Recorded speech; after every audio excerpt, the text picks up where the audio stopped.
नमस्कार। मैं एक बार फिर आपके सामने मुखातिब हूँ शकील साजिद। एबी न्यूज़ की जानिब से एक बहुत ही गंभीर मसले पे आज हम आपसे बात करेंगे। बात निकलेगी तो दूर तलक जाएगी।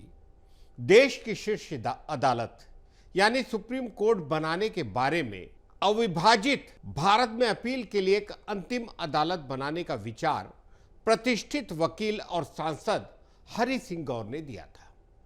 गौर ने लगभग 103 साल पहले 1921 में केंद्रीय विधानसभा में यह प्रस्ताव रखा था। इस प्रस्ताव पर तत्काल गौर किया गया था। इसके बाद एक अन्य प्रतिष्ठित वकील मोहम्मद अली जिन्ना ने इसका समर्थन किया। हालांकि दो अन्य प्रतिष्ठित वकीलों मोतीलाल नेहरू और सर तेज बहादुर सप्रू ने इसका विरोध किया, मगर बाद में बुद्धिजीवियों और वकीलों से मिले समर्थन को देखते हुए इस प्रस्ताव का समर्थन किया गया। गौर अपने जीवन के अंत तक अपने मुद्दे का समर्थन करते रहे। सुप्रीम कोर्ट बनने से पहले भारतीय हाई कोर्ट की सभी अपीलों का फैसला लंदन में प्रिवी काउंसिल की न्यायिक समिति द्वारा किया जाता था। न्याय प्रदान करने में इसकी प्रतिष्ठा शानदार थी, मगर इसकी प्रतिष्ठा 1931 में तब धूमिल हो गई जब इसने भगत सिंह की मौत की सजा के खिलाफ अपील को सरसरी तौर पर ही खारिज कर दिया। गोलमेज सम्मेलनों और रियासतों के प्रतिनिधियों के एक संघ के निर्माण के लिए साथ आने के साथ ब्रिटिश सरकार ने भारत सरकार अधिनियम 1935 पारित किया। इसने स्थापित किया कि फेडरल कोर्ट भारत में अपील की सर्वोच्च अदालत है। भले ही फेडरल कोर्ट के फैसलों के खिलाफ अपील प्रिवी काउंसिल के निर्णय के अधीन की गई थी। फेडरल कोर्ट में सीजीआई यानी मुख्य न्यायाधीश समेत 6 जज थे।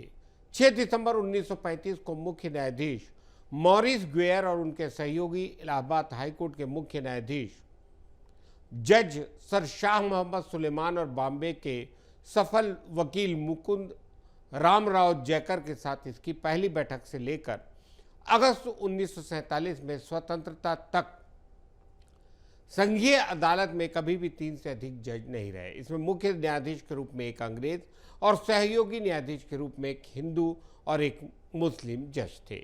मुख्य न्यायाधीश ग्वेयर ने बैठक के पहले दिन घोषणा करके कई लोगों के दिलों को खुश किया कि फेडरल कोर्ट सरकारी अत्याचार के खिलाफ व्यक्तियों की रक्षा करेगी।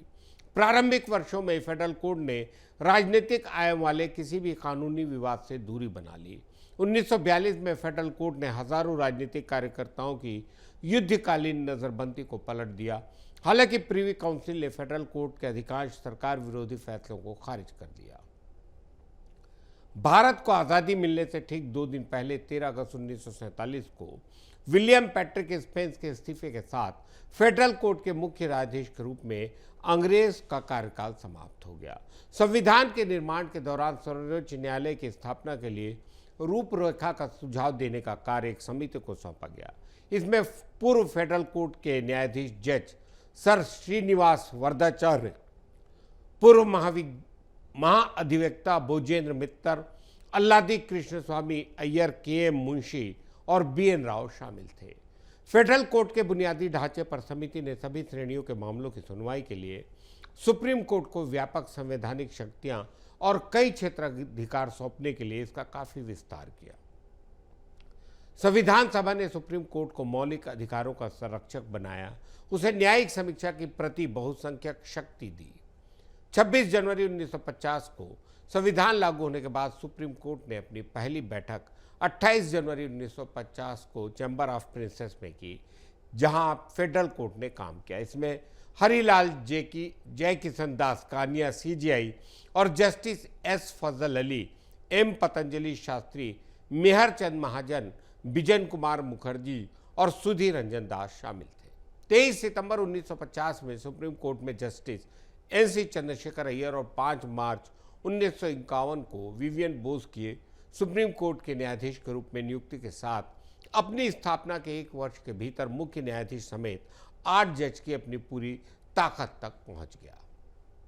और आज सुप्रीम कोर्ट को हम अपने उरूज पर देख रहे हैं और हमें इस बात की खुशी है कि हमारे लोकतंत्र को, हमारी लोकतांत्रिक ताकतों को बनाए रखने में सुप्रीम कोर्ट ने अपने बेबाक और शानदार फैसलों से बेहद मजबूती दी है।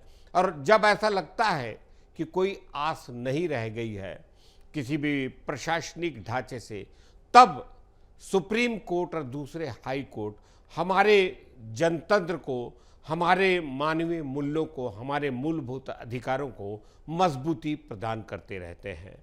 जय हिंद।